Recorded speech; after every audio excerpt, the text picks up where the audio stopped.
মিটফোর্ডের এই যে ঘটনাটি, এইটি সবাইকে ক্রুদ্ধ করেছে, সর্বস্তরের মানুষজনকে। ছাত্র সমাজ তার বাইরে নয়, এবং ক্যাম্পাসগুলো হয়ে উঠেছে উত্তপ্ত।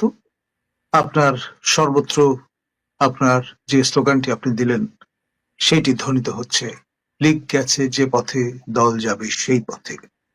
এখন আপনার শোতে এবং এলসওয়্যার আমি আগে বলেছিলাম যে একটা অদৃশ্য শক্তি এখন দেশের দায়িত্বভার নিয়ে বসেছে, এবং সে কারণে আপনার লক্ষ্য হচ্ছে বীর রাজনীতিকরণ। প্রকাশ্য রাজনীতি যারা করেন, দলের পরিচয় যেরকমই হোক না কেন, তাদের সাইনবোর্ড যেরকমই হোক না কেন, তারা প্রকাশ্য রাজনীতির ধারক বাহক বিধায় বিপজ্জনক। সুতরাং এদের একে একে সবাইকে বিদায় করতে হবে। সবচেয়ে বড় রাজনৈতিক দল বাংলাদেশ আওয়ামী লীগ সরকার পতনের সঙ্গে সঙ্গে শীতনিদ্রায় প্রবেশ করেছে, এবং কন্টিনিউয়াস মব ভায়োলেন্সের মধ্য দিয়ে তাদের নেতা কর্মী এবং অঙ্গ সংগঠনের নেতৃবৃন্দ তাদেরকে কাবু করে ফেলার সর্বাত্মক প্রয়াস পরিচালিত হয়েছে সিস্টেম্যাটিক্যালি। এরপর জাতীয় পার্টির পালা, দলকে বিভক্ত করা, তারপর আপনার আওয়ামী লীগের দোসর হিসেবে চিহ্নিত করে তাদের উপরও আপনার জবরদস্তি, জুলুম, মব ভায়োলেন্স সবকিছু ইনফ্লিক্ট করা হয়েছে। রংপুর যেটা হার্টল্যান্ড, সেই অঞ্চলেও আপনার হামলে পড়ার চেষ্টা পরিলক্ষিত হয়েছে। তৃতীয় সবচাইতে বড় টার্গেট হয়ে দাঁড়িয়েছে বাংলাদেশ জাতীয়তাবাদী দলের অঙ্গ সংগঠনগুলো এবং মূল দল, এবং তারই ধারাবাহিকতায় এখন আমরা দেখছি তাদের স্টিগমাটাইজ করা, তাদের আপনার অপাঙ্ক্ত হিসেবে ঘোষণা করার প্রক্রিয়াটি চলছে। চতুর্থ টার্গেট জামাত ইসলামী। তাদের সেই লক্ষ্যে ইতিমধ্যে গ্যাজেট প্রকাশ করা হয়েছে, তাদের স্বাধীনতা বিরোধী দল হিসেবে চিহ্নিত করার যে ডিজুরো কাজটি সেটি ইতিমধ্যে সম্পন্ন হয়েছে। এখন মূলত আনলিশ করা বাকি, এবং সেটি সময়ের ব্যাপার, অবধারিত তেমনটি ঘটবে। এখন মেইন স্ট্রিম চারটি রাজনৈতিক দল যদি নিকেশ হয়ে যায়, তাহলে বাকি যে স্প্লিন্টার ছোটখাটো দলগুলো আছে তাদের টুটি চিপে ধরা খুব একটা কঠিন কাজ হবে বলে সেই অদৃশ্য শক্তি মনে করেন না। প্রফেসর ইউনূস এবং তার যে কোহর্ট, তারা আপনার সেই অদৃশ্য শক্তির বলে বলিয়ান হয়ে তাদের আপনার কগ বা মেশিন হিসেবে কাজ করছে। তারা অফিসিয়ালি ড্রাইভিং সিটে বসে আছেন, কিন্তু পরিচালনা যারা করছে তাদের অঙ্গুলি হেলনে দেশ চলছে। যেমন ধরুন, প্যারিসে বসে পিনাকি ভট্টাচার্য, তার কমরেড যারা অ্যাক্রস দ্য আটলান্টিক আছেন, তারা ব্যাটে বলে খেলছেন। তাদের অঙ্গুলি হেলনে দেশ উঠছে, নামছে। সরকার তাদের ইচ্ছা অনিচ্ছা বাস্তবায়নের সর্বাত্মক প্রয়াস চালিয়ে যাচ্ছে। এখন ব্যক্তি যারা দেশের বাইরে ডুবিয়াস ক্যারেক্টার হিসেবে অবস্থান করছেন, তাদের আপনার কে পরিচালনা করছে, তারা অর্থ সংস্থান কোত্থেকে সংগ্রহ করছেন এবং কাদের পারপাস সার্ভ করছেন সেটি কিন্তু স্পষ্ট নয়। তবে ইতিমধ্যে কন্টিনিউয়াস আপনার মব নিয়ন্ত্রণ এবং তা আনলিশ করার যে মুন্সিয়ানা তারা দেখিয়েছেন, তার মধ্য দিয়ে তারা ইতিমধ্যে সবার মনে এক ধরনের ভয় ঢুকিয়ে দিতে সক্ষম হয়েছে।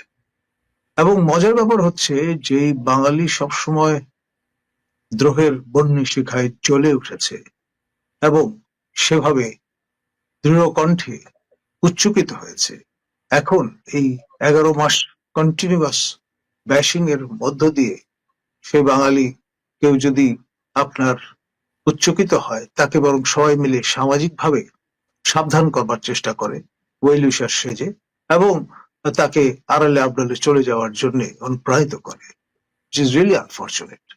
স্যার সেই গেস্টাপো বাহিনী যে কাণ্ডটি করতো জার্মানিতে, কিংবা মসোলিনির যে বাহিনী আপনার ফাসিজম ইনস্টিটিউশনালাইজ করবার চেষ্টা করত, সেটাই নব্য রূপে নব্য বড়কে আমাদের সামনে এসে হাজির হয়েছে।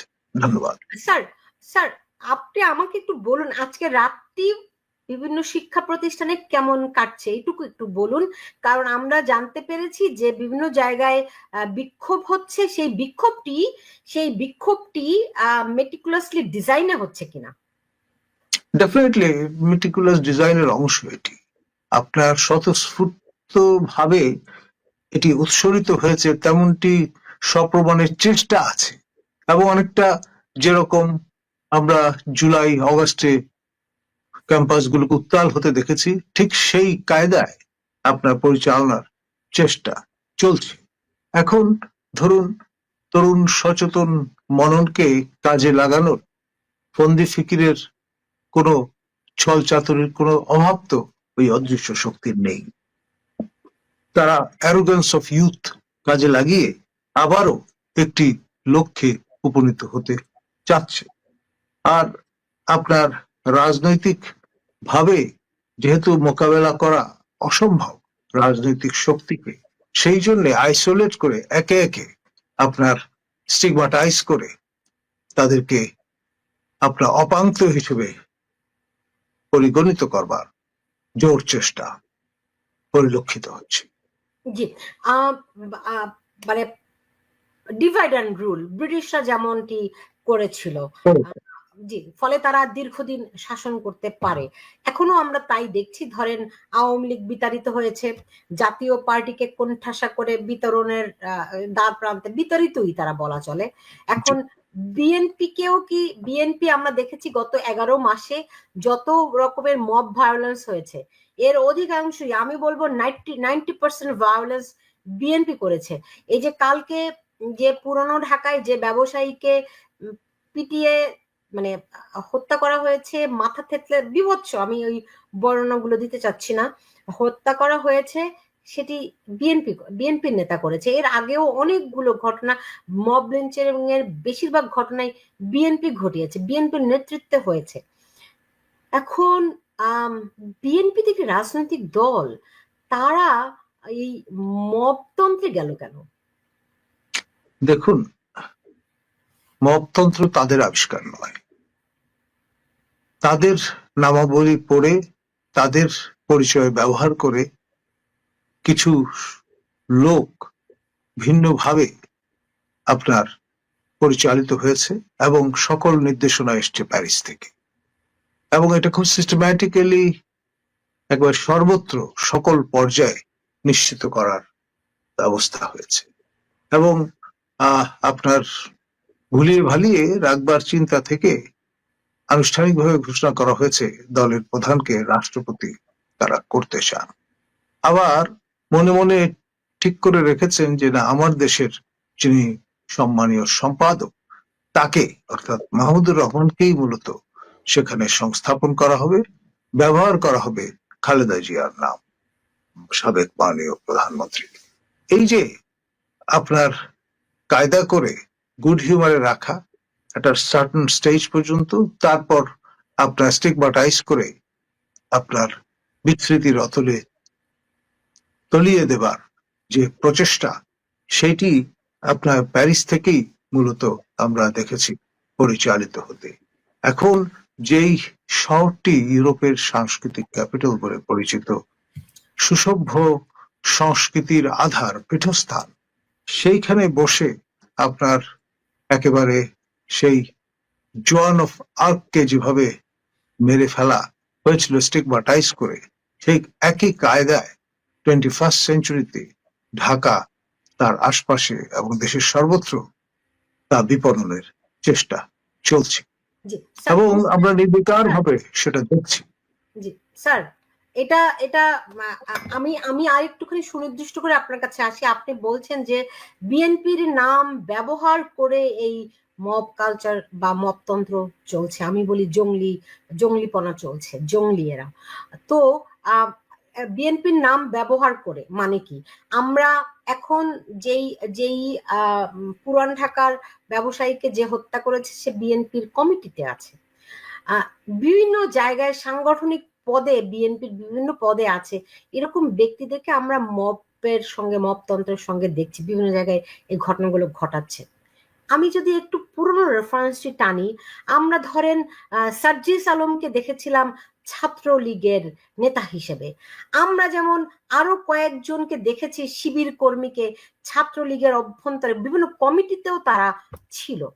আপনি কি বলতে চাইছেন বিএনপির কমিটিগুলোতেও সুদীর্ঘ কাল ধরে, সুদীর্ঘ সময় ধরে এরকম অন্তর্ভুক্ত হয়েছে সার্জিসদের মতো? দেখুন, আপনার ইনফিল্ট্রেশন সর্বত্রগামী। এটি যত সময় গড়াবে তত ফোরফ্রন্টে আসবে, পরিস্ফুটিত হবে। এটা একটা পুরনো কৌশল। আপনার সেটি খুব মুনশিয়ানার সঙ্গে এখানে কাজে লাগানোর প্রচেষ্টা আমরা লক্ষ্য করছি। দেখুন, আপনার যে সাফল্য দেখিয়েছেন তারা, আপনার ছাত্রলীগ, যুবলীগ, স্বেচ্ছাসেবক লীগ এবং আওয়ামী লীগের নিরিখে একই রকমের সাফল্য তারা জাতীয় পার্টিতে ভিন্ন কায়দা দেখাবার চেষ্টা করছেন। দলকে দ্বিধাবিভক্ত করার জন্য যা কিছু করা দরকার সবই করা হয়েছে। এখন বাকি মেইনস্ট্রিম সক্রিয় অন দ্য গ্রাউন্ড যে দলটি, সেটি আমাদের জাতীয়তাবাদী দল এবং তার অঙ্গ সংগঠনগুলো, ছাত্র দল, যুব দল, স্বেচ্ছাসেবক দল।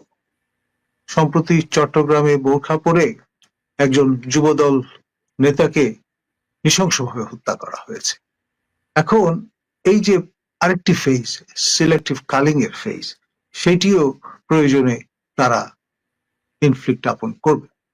আবার খেয়াল করে দেখেন, গতকাল বোমা মেরে কাঠমান্ডুগামী উড়োজাহাজ উড়িয়ে দেওয়ার একটা ভয় ভীতি প্রদর্শন করা হয়েছে। এর আগে দুবার এরকম কাণ্ড ঘটেছে বিশ্বস্ত সূত্রে জানা গেছে।